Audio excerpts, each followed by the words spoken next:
Buenos días. Estamos hoy en el tercer programa del Club de los Poetas Muertos con una gran invitada como es Leticia Garcés Larrea. Quería darte las gracias, Leticia, por aceptar la humilde invitación a este programa y decirte bueno, para nosotros es un privilegio poder contar contigo en el día de hoy. Bueno, para mí es un placer. Muchas gracias por la invitación. De Leticia, bueno, decir que es pedagoga por la Universidad de Navarra, es integradora social, tiene el posgrado en educación emocional y bienestar en la educación por la Universidad de Barcelona, máster en inteligencia emocional y estudios también en neuroeducación por la UNED, psicología positiva, diplomado de educación emocional, liderazgo y bases del coaching para el desarrollo integral. Eh, También desde el año 2010 fundó el Centro de Orientación Familiar Padres Formados, que ahora nos contará lo que es, desde donde asesora familias en crianza positiva e imparte formación tanto a profesionales como a familias en temas relacionados con la educación emocional y la parentalidad positiva, tanto presencial como online, a nivel nacional e internacional. Desde 2012 organiza eventos de educación emocional para docentes y familias y ha organizado muchos congresos y otros eventos. Es socia fundacional en la RIED, Red Internacional de Educación Emocional y Bienestar, y socia de ASEDEM, Asociación Española de Educación Emocional. De hecho, participó en su primer Congreso de Educación Emocional en 2023, en el que coincidió conmigo y allí, de hecho, la conocí. Ha sido profesora en la Escuela de Inteligencia Emocional de la UNED, Victoria Gasteiz y UNED Tudela. Y es profesora en el experto universitario en inteligencia emocional de la UNIR. Entre las colaboraciones que ha realizado, pues ha colaborado con la radio Cadena Ser, Tudela, sobre temas de educación y familia. Ha escrito en revistas como Ser Padre y Emores. Colabora en el Laboratorio de Educación Emocional de la UNED. eh, Trabajó en centros de menores en Guatemala, coordinando proyectos de cooperación y educación, y esa experiencia le ha permitido descubrir que la formación de padres y madres era la clave para proteger los derechos de la infancia. Es autora de libros como Padres Formados, Hijos Educados y la guía descargable Educar sin Miedo. Coautora también de los cuentos y del disco Emociona. Eh, También creó el cuento Dragon Bolo, Saca el Bolo, para la gestión de la frustración y el libro Infancia bien tratada, Adolescencia bien encaminada, hace muy poquito, de hecho. Y como si ya no fuera poco, pues ha sido la impulsora de la campaña de sensibilización Educar sin Miedo en redes sociales, para la que se crearon 10 cortometrajes de sensibilización sobre las competencias parentales y los buenos tratos a la infancia. Decir, Leticia, que con este currículum, vamos, la verdad es que es tremendo. es tremendo. Sí, hay mucha pasión y mucho amor por el propio trabajo, ¿verdad? Sí, sí, De sí, la sí. orientación hacia la infancia. Sí, la verdad es que haces una grandísima labor y vamos, y se te agradece un montón porque además son temas muy interesantes y que está bien tratarlos. Te quería comentar, para empezar, que cómo surgió la creación de tu centro de orientación Padres Formados. Nace de la propia necesidad. Todo proyecto que uno quiere llevar a cabo tiene que nacer o de una motivación o de una necesidad. En mi caso, de las dos cosas, porque como madre me veía muy limitada, con mucha información, con conocimiento adquirido en la universidad, en los libros, pero con la dificultad de aplicarlo en mi propia vida. Y eso me genera mucho malestar, mucha frustración, mucha inseguridad el haber sido capaz de crear un proyecto sociales de gran envergadura y sin embargo no entender lo que quería un niño de 2 años. Y eso me generaba mucha frustración. Entonces, de esa necesidad personal surge una motivación que es lo que genera esa energía, ese motor, ¿no?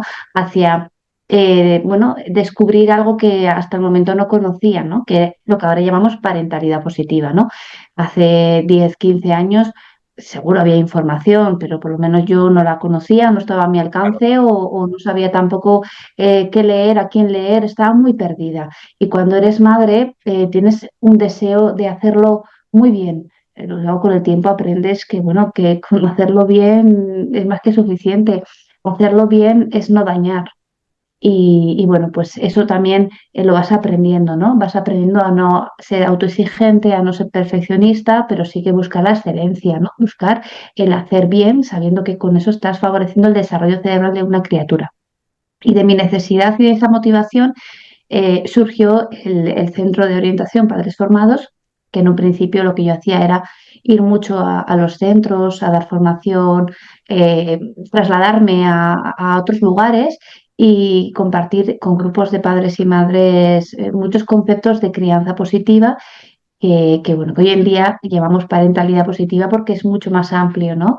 Al final nos interesa beber de muchas fuentes, ¿no? De la inteligencia emocional, de la educación emocional, de la psicología positiva, de la neurociencia, pero siempre algo científico que nos va marcando el camino, para que no eso, solo sea yo pienso, yo creo, a mí me parece, mi experiencia claro, es, está muy bien, la experiencia de cada uno está genial, pero tiene que estar por lo menos tus decisiones basadas en un respaldo científico que te dé la claro, en una garantía o que evidencia diga seguridad. científica, claro, claro. Sí, exactamente. La parentalidad positiva, ¿qué es concretamente, Leticia? Ah, sí, es un término más técnico quizás o más eh, científico, bueno, que nace a raíz un poco del 2006, que se empieza desde Europa a recomendar a los países europeos en principio que desde las políticas sociales se vaya favoreciendo la parentalidad en las familias, que se vaya favoreciendo pues, desde la conciliación, desde políticas públicas que favorecen que para las familias sea mucho más fácil ejercer esos buenos tratos, una educación sin violencia, donde hay unos límites que dan seguridad y que favorecen o facilitan que las familias puedan llevar a cabo esa labor educadora y educativa tan necesaria que a veces no es fácil pues por el estrés, por las dificultades económicas, porque no todo el mundo tiene acceso a la información, a la formación. Entonces, se sigue creyendo que pues, la letra con sangre entra, que estos niños necesitan mano dura, y como la ciencia nos va demostrando que un cerebro cuando crece en un entorno violento, ese maltrato al que está sometido, no siempre porque ejerza directamente el maltrato, pero sí que puede estar viendo malos tratos, por ejemplo, entre sus padres, pues sabemos que eso daña al cerebro, ¿no? Tanto recibir malos tratos como vivir en un entorno de violencia, ¿no? Entonces, teniendo en cuenta que no solamente hay que hablar de no maltratar, sino de bien tratar, la parentalidad positiva se centra más bien en los buenos tratos. ¿Qué es un buen trato? Bueno, pues un buen trato al final es todo lo que tú haces desde una conciencia emocional que te permite ser como muy consciente de tus emociones, regularlas y además tomar decisiones conscientemente, de forma emocionalmente competente, que te aseguran que estás favoreciendo de esa manera el desarrollo cerebral de esa criatura.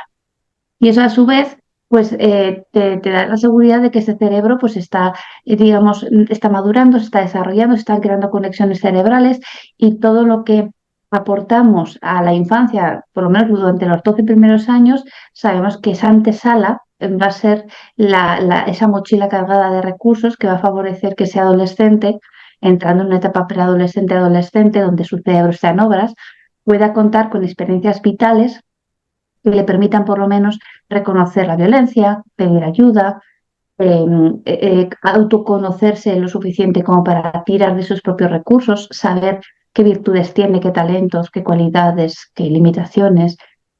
Y eso nos prepara un poco para la vida, ¿no?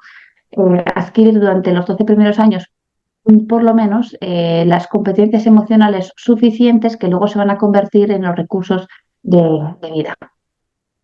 Porque además eso a él le va a afectar para que en el futuro no sea o no haya violencia, sino que tire de esos buenos recursos que ha ido aprendiendo a lo largo de la infancia, con ese buen trato, claro. Sí, la violencia, al fin y al cabo, bueno, es inherente al ser humano, ¿no? Pero ¿qué es violencia, no? Pues muchas veces la violencia es falta de autocontrol, falta de bienestar emocional, todo eso se convierte muchas veces en irritabilidad, malestar, falta de equilibrio emocional, y eso hace que cualquier pequeño estímulo te haga reaccionar, explotar, ¿no? Activarte, una mirada, un gesto, lo toleres peor y reacciones mal, ¿no? Entonces, esa violencia es, por un lado, es el daño que tú generas a otra persona, pero sobre todo es la falta de autocontrol. Y lo que al ser humano realmente le hace feliz es hacer un buen uso de su libertad, para hacer un buen uso de tu libertad, para tomar decisiones convenientes, decisiones saludables, para tener autocontrol, dominio propio, decisiones realmente conscientes en el sentido de que sabes que esto te hace bien, es bueno para ti, es bueno para la relación. Para eso necesitamos realmente tener ese dominio propio. Y la Efectivamente. falta de autocontrol nos hace realmente infelices, porque eso no nos permite ser dueños de nuestras decisiones, ¿no? Libres verdaderamente, que no es hacer lo que quiero, sino es hacer lo que me conviene. Entonces, realmente la libertad es poder decidir en base a lo que necesito, no en base a lo que deseo. Entonces, para decidir en base a lo que necesito, tengo que conocerme muy bien, tengo que tener una vida interior muy rica, una introspección, una capacidad de entrar y de salir y de conocerme, conocer lo que me gusta, pero sobre todo lo que necesito, lo que me conviene, lo que me ayuda a madurar como persona. Las personas maduras a nivel emocional, son personas que necesitan menos, que miran más hacia adentro, que se relacionan mejor con los demás, que saben salir de los conflictos a través de la comunicación, que toleran mejor las diferencias, que tienen interés por los demás. Entonces, hay un estudio de Harvard que es muy conocido porque ha tenido un montón de titulares de prensa, que dice precisamente después de haber estudiado 85 años, que es el estudio más longevo que conocemos, que es lo que al ser humano lo hace feliz, pues al final llegan a la conclusión que lo que le hace feliz al ser humano son las relaciones sociales. ¿Quién sabe mantener relaciones sociales satisfactorias, donde realmente la otra persona te interesa tanto como para que tus intereses propios a veces puedas como dejarlos en un segundo plano, ¿no? Interesarte por el otro y no imponerle tu opinión, ¿no? Escuchar al otro y no querer solamente decirle lo que tú piensas, ¿no? Sino Respetarlo poder... también, claro. Ujú, eso es. Eh, Te iba a decir, ¿cómo se puede educar a un niño evitando el castigo? Eso Ujú. es difícil.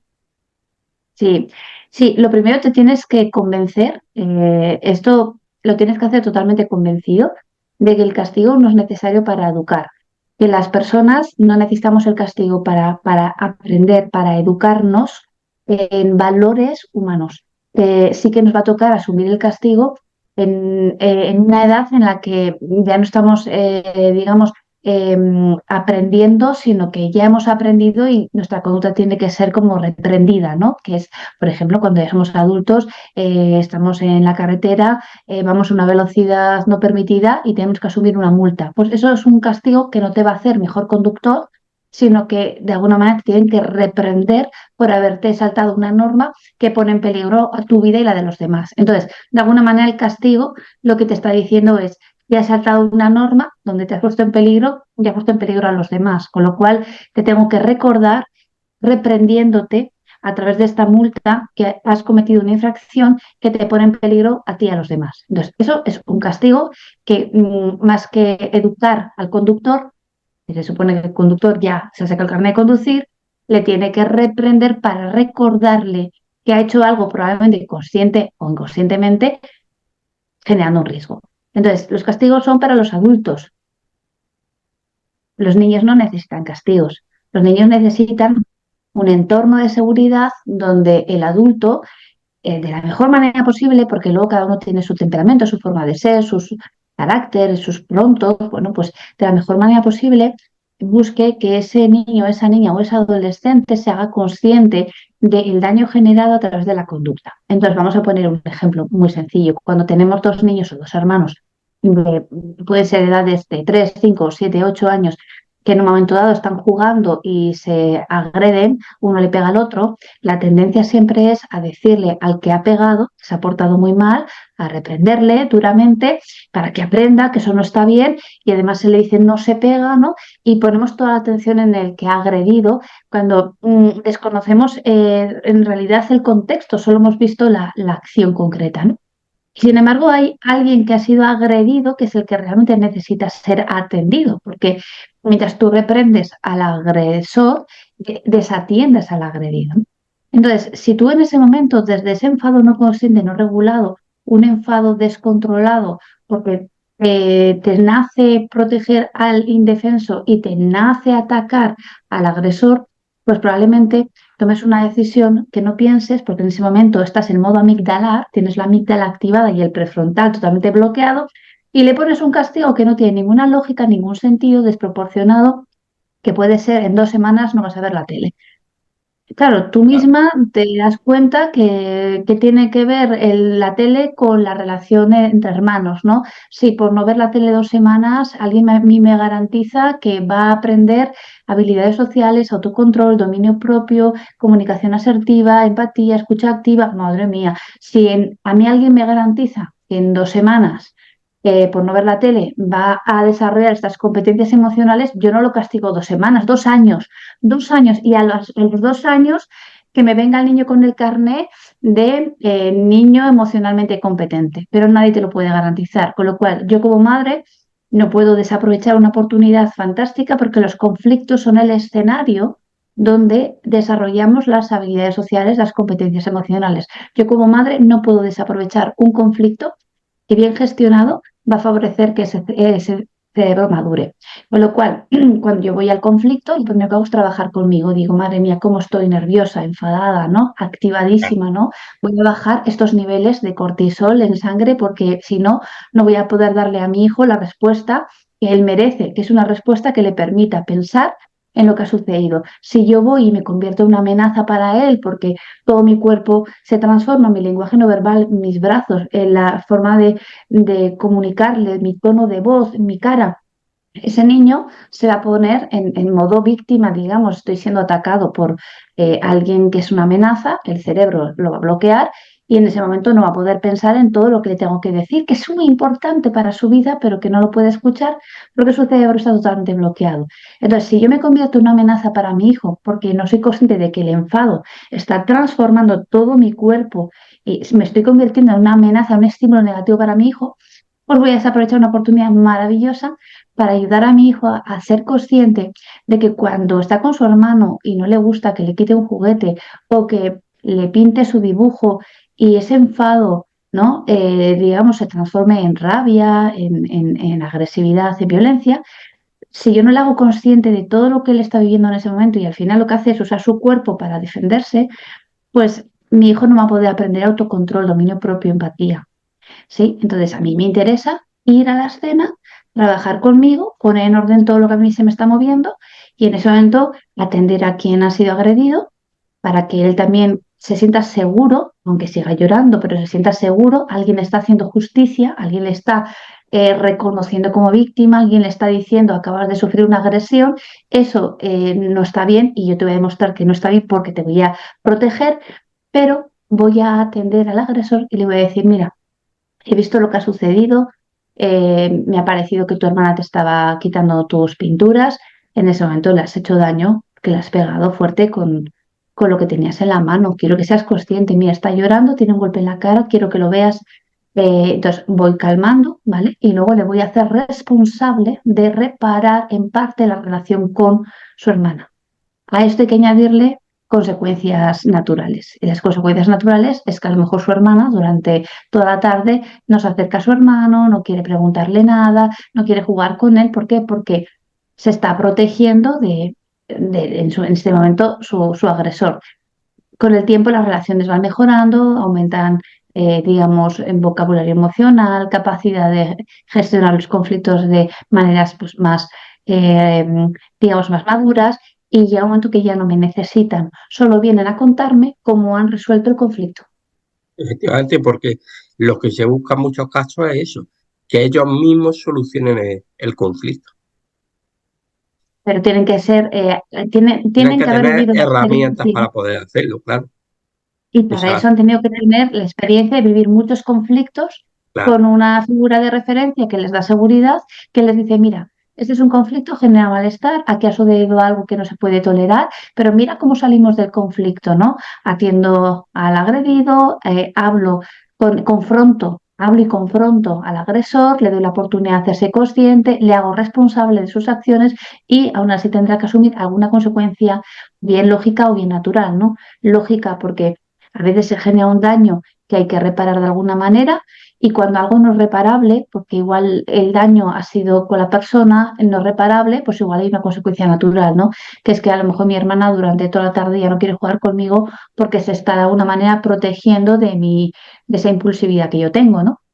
Claro, pero nos olvidamos sobre todo de tema castigo que no tiene ningún bien positivo, claro, y no sirve para nada en ese momento, claro.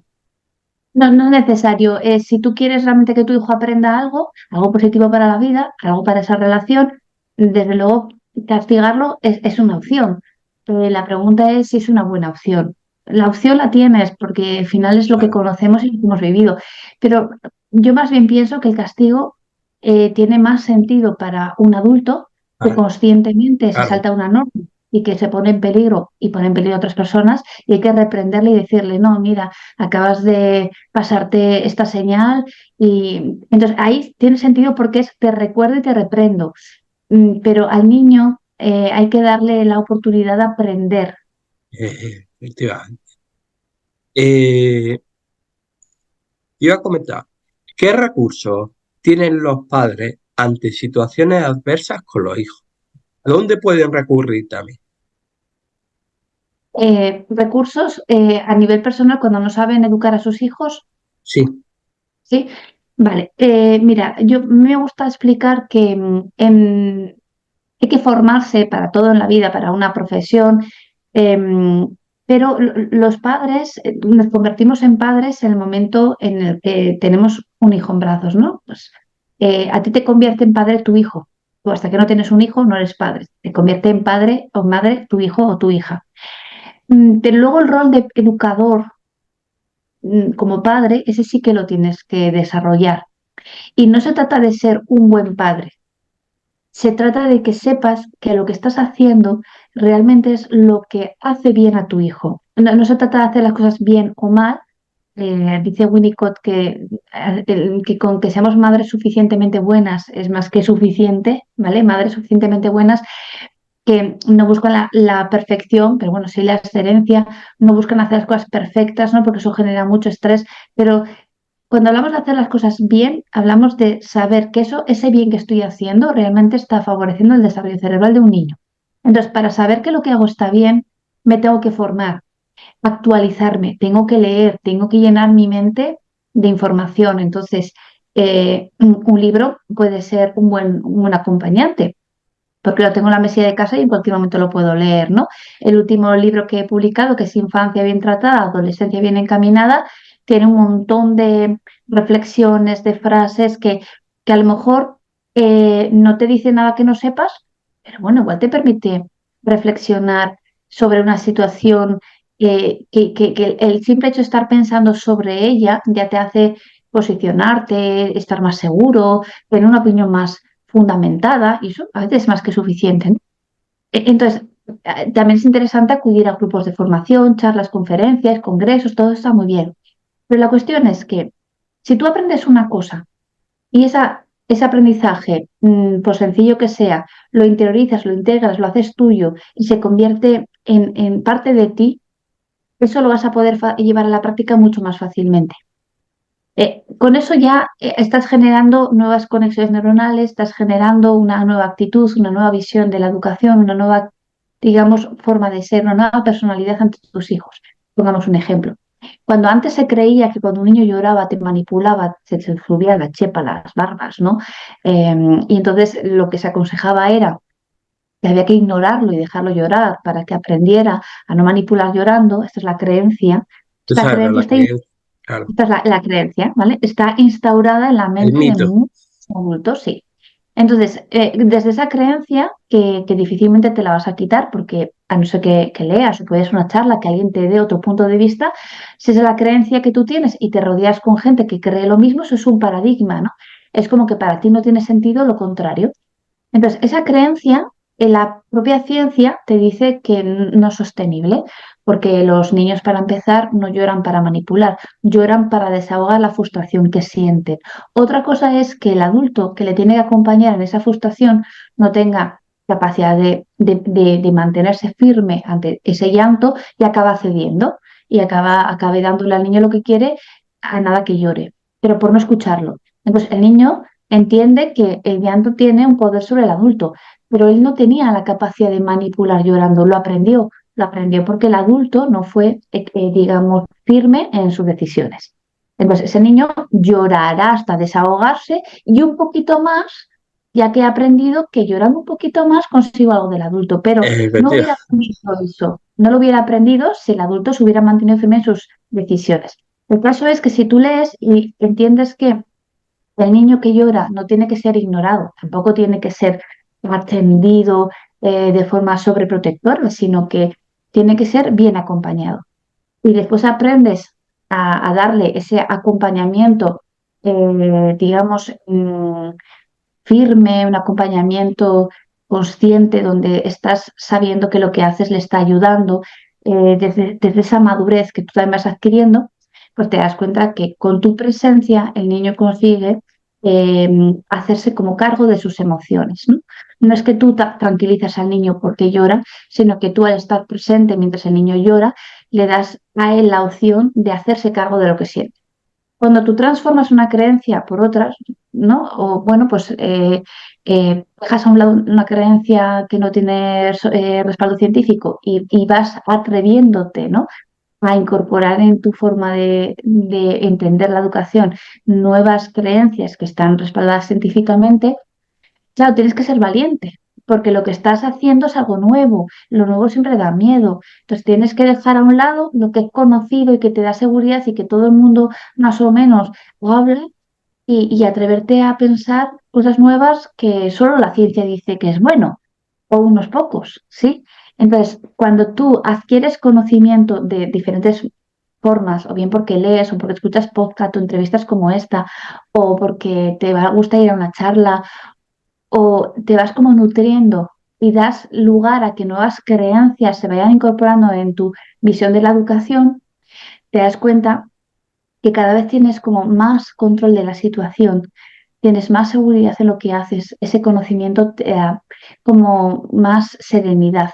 También es verdad que hay gente que se llena de información, luego no sabe aplicarla y con tantas, digamos, nuevas ideas, tiene más, digamos, inseguridad, no sabe qué hacer, porque tiene demasiada información. Por eso digo, si aprendes una cosa, por pequeña que sea, cada día, y la practicas y la haces tuya, pues al final es con lo que vas a ir, digamos, nutriendo las relaciones con tus hijos. Mira, Leticia, te iba a comentar a raíz de lo que tú has estado diciendo.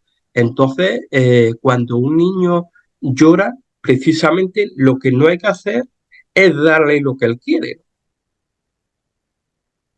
Sí, cuando un niño llora, pueden significar muchas cosas, ¿no? Te está diciendo de la forma que sabe que puede que tu decisión no lo está encajando bien, ¿no? El llanto es el primer medio de comunicación del bebé, ¿no? Desde que nace llora y además que llore es bueno porque nos está diciendo que tiene hambre, sueño, frío y nos permite saber qué necesita, con lo cual que un niño llore es maravilloso. Pero sucede algo y es que cuando el niño empieza a hablar, no sé por qué pensamos que las palabras tienen que sustituir siempre el llanto, ¿no? Y como que el niño ya no tiene por qué llorar para comunicar, porque para eso ya tiene las palabras, ¿no? Entonces nos enfadamos y le decimos, no me hables llorando, no te entiendo cuando lloras, a mí o me hablas o no te hago caso. Y para el niño es muy difícil sustituir el llanto por las palabras, porque hasta ahora el llanto le ha dado mucha confianza para comunicar y además es que le ha permitido poder contar lo que necesitaba y se le ha entendido enseguida, ¿no? Y las palabras, pues muchas veces les falta vocabulario, no siempre entendemos lo que quieren, entonces, bueno, pues hay un tiempo en el que el niño llora y también va utilizando palabras. La cuestión es que cuando un niño llora para comunicar, o aun pudiendo utilizar las palabras, lo que hacemos es enfadarnos con él, porque no nos gusta, porque nos pone nerviosos. ¿Por qué esto? En el cerebro tenemos un mecanismo que es que cuando un bebé llora, nos activamos porque es la única forma de poderlo proteger, ¿no? Poderlo atender, ¿no? Entonces es muy difícil que tú estés con un bebé que llore y que estés tranquila. A veces decimos, no, yo intento estar tranquila, no intentes nada, no vas a estar tranquila porque tu cerebro no te permite estar tranquila mientras un niño llora. Entonces, más bien tenemos que aprender a comunicarnos con nosotras mismas, ¿no? Cuando el niño llora porque está frustrado, porque no tolera, no encaja una decisión que tú has tomado, y has decidido que no se lo vas a dar, que lo tienes muy claro, es decir, me pide helado en invierno y tengo claro que no se lo voy a dar, pues mi postura es muy firme. ¿Por qué? Porque darle lo que me pide sería no protegerlo. Entonces tengo muy claro mi decisión y me mantengo firme. Mi cerebro no puede estar tranquilo mientras mi hijo llora, pero yo sí. Entonces, mi amígdala se activa, me dice, no, tu hijo tiene una necesidad, atiéndelo, y yo le tengo que decir a mi amígdala con mi prefrontal, gracias amígdala por avisarme de que mi hijo está en peligro porque le oyes llorar, pero yo te digo a ti que mi hijo no corre ningún peligro porque llora porque quiere algo que no necesita. Así que tranquila, te puedes calmar. Entonces la amígdala no se va a calmar a la primera, te va a volver a insistir, oye, oye, que tu hijo está llorando, atiéndelo, atiéndelo, y te va a poner muy nervioso, atiéndelo, atiéndelo para que deje de llorar, porque cuando el niño deja de llorar, tu cerebro entiende que el niño está bien. Y entonces tú le tienes que volver a decir a tu amígdala, muchas gracias amígdala, haces muy bien tu función. Cada vez que el niño llora, tú te activas, lo haces muy bien, pero yo te digo a ti que mi hijo está bien, está seguro, está protegido, no necesita nada, está llorando para desahogarse. Es decir, los niños al principio lloran para comunicar y luego empiezan a llorar para desahogarse, pero estoy yo, lo estoy atendiendo. Y la amígdala dice, ah, sí, me puedo calmar. ¿Sí? Entonces, de alguna manera este ejercicio nos permite aprender a comunicarnos con nuestra propia amígdala cuando nuestros hijos se están comunicando a través del llanto para decirnos no lo que necesitan, sino que no toleran o no encajan bien que no les demos lo que desean. Cuando tú esto lo Esa- entiendes, al final negarle a tu hijo algo que no necesita te da mucha seguridad. Y entonces, que llore no es un problema.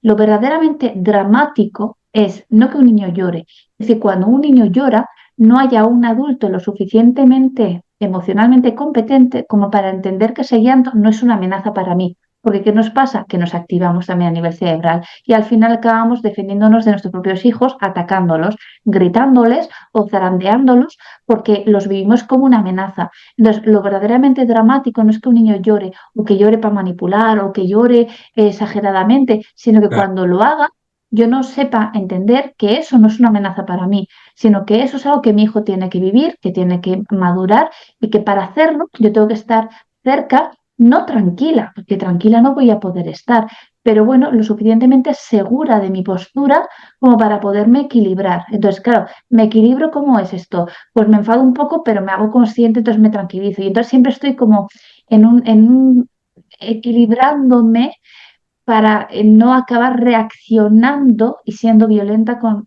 el ser que más amo en este mundo, ¿no? ¿Cuáles crees tú que son los principales obstáculos que deben afrontar los padres actualmente? Vale, mira, yo diría que uno es el propio estrés, el estrés que, bueno, que tiene el día a día, ¿no? Porque tenemos que asumir una serie de responsabilidades, el propio trabajo. Hay trabajos que son estresantes, pero la persona los lleva bastante bien y aunque el trabajo sea estresante, a lo mejor ese estrés no puede con él, ¿no? Hay otros trabajos que no son muy estresantes, pero no son tampoco estimulantes y entonces acaban generando desmotivación y entonces llega el domingo y la persona no quiere ir a trabajar, ¿no? O incluso hay trabajos que en un principio eran muy pasionales, ¿no? Como es la docencia, ¿no? Pero llega un momento que ese docente está quemado, está totalmente desilusionado y ir a trabajar le supone un gran esfuerzo, ¿no? Pero luego también está el estrés que yo me genero a mí misma por mis altas expectativas. Entonces, hay como un estrés que yo puedo aprender más o menos a sobrellevar, pues como aumentando recursos para poder llevar el trabajo, tratándome también mis heridas o haciendo terapia o buscando ayuda para ese trabajo que me apasionaba que no me termine de quemar. Bueno, pero luego hay un estrés que es el que yo me genero a mí misma porque me marco unos objetivos que van más allá de lo que el niño puede dar, porque tengo unas expectativas altísimas, porque quiero que mi hijo haga lo que yo no pude hacer, o porque creo que los niños a cierta edad deberían de ser, hacer, alcanzar. Entonces, les acabo también como exigiendo y para exigirles me autoexijo y al final se genera un estrés que tiene que ver más con mis altas expectativas que con otra cosa, ¿no? Entonces, vamos sumando diferentes tipos de estrés, ¿no? El propio del día a día, las preocupaciones, las situaciones personales, las dificultades de pareja, el trabajo, el no llegar a fin de mes, dificultades o duelos o pérdidas de trabajo, bueno, eso. Y luego aparte es, yo como madre tengo unas expectativas que mi hijo de alguna manera no cumple, ¿no? O no llega. Y eso a mí me genera cierta frustración. O me comparo con otros, los hijos de otras familias, o me comparo con otras madres. Y ahí eso es una gran dificultad, ¿vale? Porque al final tengo que estar lidiando con unas emociones displacenteras que de alguna manera les he dado yo cabida. Porque una cosa es que algo te entristezca o que algo te genere envidia o que algo te genere culpa, pero bueno, son emociones que no son muy agradables, bueno, están un ratito entre nosotros, nos dan una visión de la realidad, pues mira, sientes culpa porque acabas de gritar a tu hijo y así has decidido que así no te quieres relacionar con él, o estás triste porque esperabas algo de alguien y no se ha cumplido, o estás decepcionada porque, bueno, contigo misma, incluso enfadada porque te habías marcado un objetivo que no has alcanzado. Bueno, son emociones que vienen, digamos, nos habitan un tiempo, pero no son disfuncionales, no nos impiden vivir el día a día, no nos perjudican, ¿no? Seguir con nuestra rutina. Pero hay otras emociones que se quedan con nosotros como más tiempo del que realmente sería conveniente para que cumplan su función, ¿no? Para que me digan que tengo que aprender o que tengo que encajar o que tengo que, digamos, entender, ¿no? Entonces, esas emociones empiezan a ser disfuncionales, me impiden vivir el día a día, digamos, con facilidad. Entonces, claro, cuando no solamente estoy triste, sino que ya entramos en una depresión, no solamente tengo miedo, sino que generamos ansiedad, no solamente siento culpa, sino que estoy en una rumiación continua, entonces ahí ya hay un maltrato continuo hacia mi propia persona. Si yo me maltrato, mi forma de tratarme no es favorable, no es adecuada, no es positiva, no me estoy queriendo bien, no me estoy tratando bien. Mis hijos están viendo cómo continuamente yo me machaco, me maltrato, bien, digamos, me agredo de muchas maneras, ¿no? Ay, qué tonta, qué estúpida, ay, qué cabeza, es que estoy como estoy. Entonces, mis hijos, ¿qué aprenden? Aprenden una forma de relacionarse con uno mismo desde, digamos, la violencia, ¿no? Con lo cual, ¿qué necesitan los padres, no? ¿A qué obstáculos se están enfrentando? Se están enfrentando a un estrés no solamente del día a día, con pocos recursos, sino un estrés generado por mis altas expectativas, por ejemplo, ¿no? Y luego muchas veces a la baja tolerancia a la frustración o a la falta de gestión emocional, que hace que algunas emociones que son interesantísimas, que nos dan información, que son, digamos, que tienen una función, al estar más tiempo del que deberían en nosotros, nos habitan, eh, pero ya de forma disfuncional, ¿no? Entonces, ahí veo yo varias dificultades, ¿no? Y madres y padres que tienen baja autoestima y que su forma de relacionarse consigo mismos es, pues, un mal testimonio para los hijos, ¿no? Es bueno, según tu punto de vista, que los hijos vean cuando los padres están mal anímicamente. Sí, a ver, sí, sí es bueno que los hijos eh, nos vean en nuestros mejores momentos y en nuestros peores momentos. ¿Por qué? Porque pueden ver también a sus padres luchando por salir adelante. Incluso cuando los padres discutimos, a mí me parece que es necesario que nos vean discutir, que nos vean llorar. ¿Por qué? Entendiendo que cuando yo lloro me estoy enfrentando a una situación difícil, mis hijos están viendo cómo la estoy, digamos, gestionando. Cuando yo discuto con mi pareja, hay que entender que discutir, ¿vale? No es eh, reñir faltándose al respeto, ¿no? Es discutir un tema donde también yo escucho, pregunto, expreso lo que siento, me intereso, me enfado y entonces pido un tiempo, me voy, pero luego retomo la conversación. Entonces, claro, no son dos personas riñendo sin respetarse, sin escucharse, incluso faltándose al respeto, son dos personas intentando entenderse de la mejor manera posible. Entonces, eso los niños lo ven. ¿Qué ven? Pues a sus padres con dificultades para llegar a acuerdos, pero haciendo esfuerzos por entenderse. Eso es un aprendizaje. Los niños también cuando discuten, pues la primera reacción a lo mejor es insultarse o agredirse, pero luego llega un Exacto. mediador, les ayuda a darse cuenta, oye, mira, aquí tenéis un problema, la forma de resolverlo no es la mejor, vamos a ver cómo lo solucionamos y entonces nos vamos entrenando la regulación emocional, la gestión de los conflictos. Entonces, unos padres lo mismo. Cuando estamos, digamos, anímicamente eh, bajos de ánimo, los niños lo que ven es que tomamos decisiones, ¿no? ¿Qué hago? ¿Me quedo en mi casa encerrada sin hacer nada o me voy a pasear, me voy a andar, muevo las piernas, ¿no? Me oxigeno, busco el sol, pienso, lloro, leo un poco. Es decir, los niños lo que ven es diferentes formas de vivir la tristeza, el malestar o el ánimo. Entonces, ¿qué van a ver? Una persona luchando por equilibrarse. Que al principio no tengo energía y me tumbo en el sofá y no me muevo. Bueno, pues eso no va a ser eterno, va a ser al principio en lo que cojo un poco de fuerza, luego ya me activaré, luego ya moveré lo que son las manos, los pies y la mente. Leer, ¿vale? Hacer algo manual, me pongo a lo mejor a cocinar, a regar las plantas o me pongo a hacer algo manual que me activa el cerebro o mover las piernas, ¿no? Claro. ¿Cuáles son los retos de la infancia y y de la adolescencia que tú crees que deben superar hoy en día los hijos? Los hijos, los retos que tienen que superar los hijos. Pues para mí un reto es que, como hablamos siempre de la genética y el ambiente, ¿no? Pues Sí, hay niños que tienen una genética, un temperamento determinado y luego se desarrolla en un ambiente concreto. Entonces hay que ver esa combinación, ¿no? Si yo nazco con un temperamento muy fuerte, digamos, que a mí me gusta explicarlo, temperamento difícil porque tienen dificultad para adaptarse a los cambios, ¿no? Pero yo con ese temperamento crezco en una familia donde me marcan límites seguros, me acompañan, son pacientes, son firmes.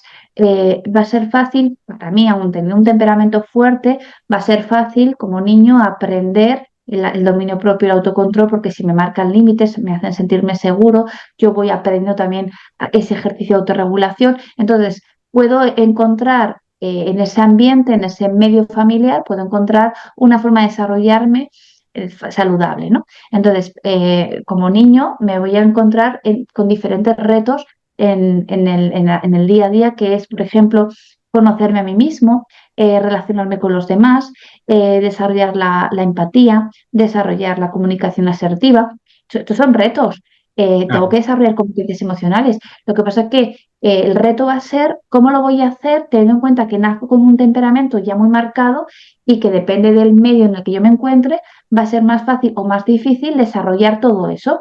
Si por el contrario tengo un temperamento más bien tranquilo, soy un niño de temperamento fácil, que esto significa que me adapto fácilmente a los cambios, pero claro, va a ser más fácil que alguien me pueda manipular, se pueda usar de mí, porque claro, me cuesta más marcar límites, pero igualmente me desarrollo en un buen ambiente donde me ayudan a respetar mis límites, me ayudan a expresarme, me escuchan cuando comunico. Bueno, pues todo eso me va a permitir, según el temperamento que yo tengo, asumir los mismos retos, ¿no? Pero si por el contrario la combinación no es buena, es decir, independientemente del temperamento que yo tenga, me desarrollo en un ambiente donde no se me validan mis emociones, donde se me trata duramente, donde se me exige más de lo que por edad o por capacidad puedo dar, donde se me machaca, donde se me augura un mal futuro. Y entonces yo tenga un temperamento u otro en ese medio, no me puedo desarrollar, no puedo desarrollar todo mi potencial. El reto de desarrollar las competencias emocionales va a ser mucho más difícil. ¿Qué me quedará? Me quedará la esperanza de que en la vida adulta pueda desarrollar mi propia resiliencia, enfrentándome a mis fantasmas, mis heridas, Claro. mis dificultades. Y en el caso de que yo de adulto encuentre un entorno, una red que me apoye, que me anime, que me ayuden o me animen a hacer terapia y yo tenga un apoyo familiar que yo haya construido, ¿no? O una red de apoyo que yo tenga para poder seguir esa terapia, porque la terapia no es ir el primer día, es aguantar hasta el último, es hacer un proceso. No todo el mundo va a terapia, todo el mundo necesitamos hacer terapia, todo el mundo necesitamos, digamos, sanar.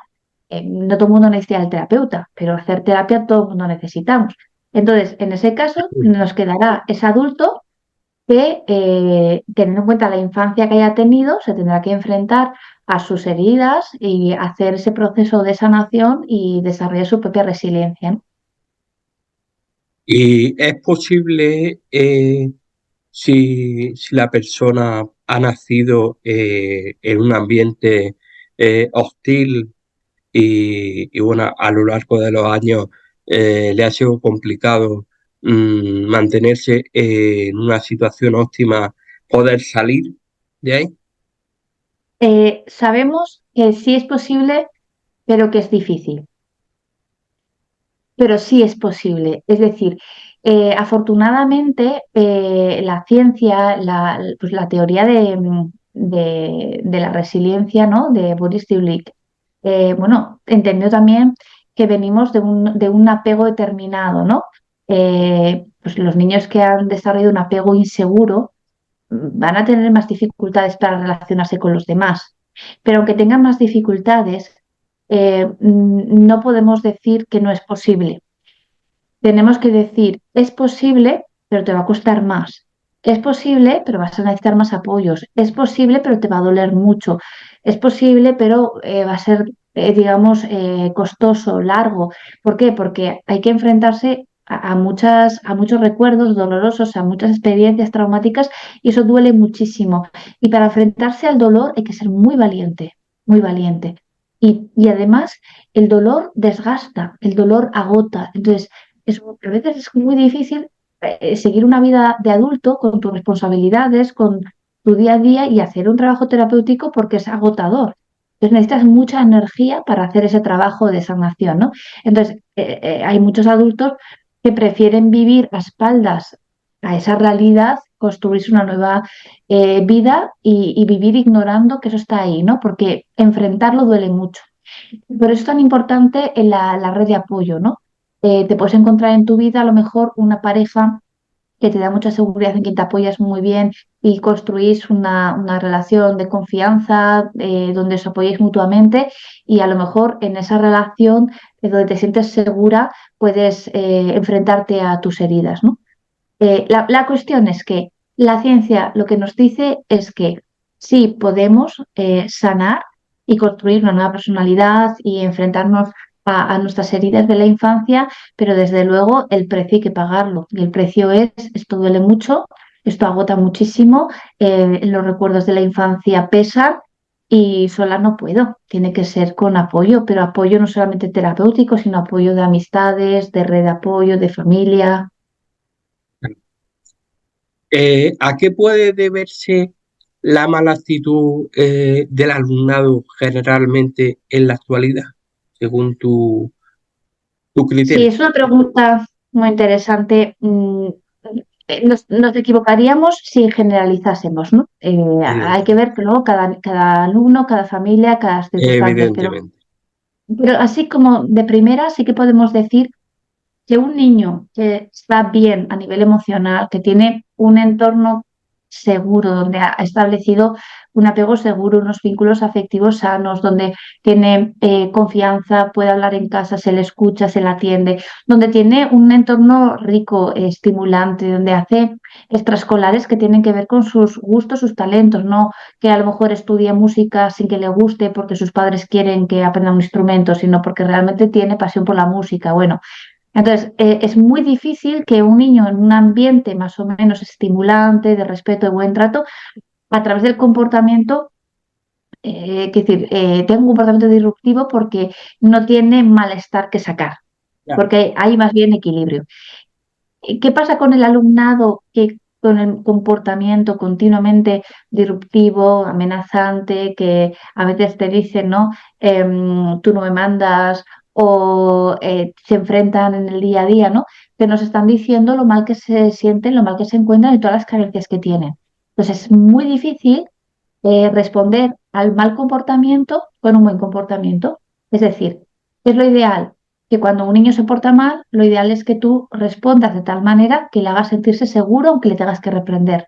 Pero es muy difícil porque un niño que se porta mal también activa en ti tu necesidad de supervivencia, ¿no? Es decir, te pones Exacto. nervioso, te pones inquieta, tu lenguaje no verbal cambia, tu tono de voz se eleva. Entonces, generalmente lo que hacemos es regañar a los niños que se portan mal, lógico y normal, porque nos activan emocionalmente. Porque para dar lo contrario tenemos que tener como mucho autocontrol, mucho dominio propio, mucha madurez y entender muy bien la conducta. La conducta, en el fondo, lo que nos está diciendo es detrás de esta fachada de niño malo, lo que hay es un niño vulnerable con un montón de carencias, un montón, digamos, de necesidades emocionalmente no atendidas o no atendidas lo suficientemente. Entonces, necesito que alguien me haga sentirme seguro. Pero claro, si yo con este comportamiento hostil saco lo peor de los demás, tiene sentido, pues claro, me regaña mi madre, mi padre, mi profesor, los amigos, me convierto también en un posible agresor de bullying. Y claro, de ahí no puedo salir. Entra en un círculo del que no puedo salir. ¿De qué manera se les puede ayudar?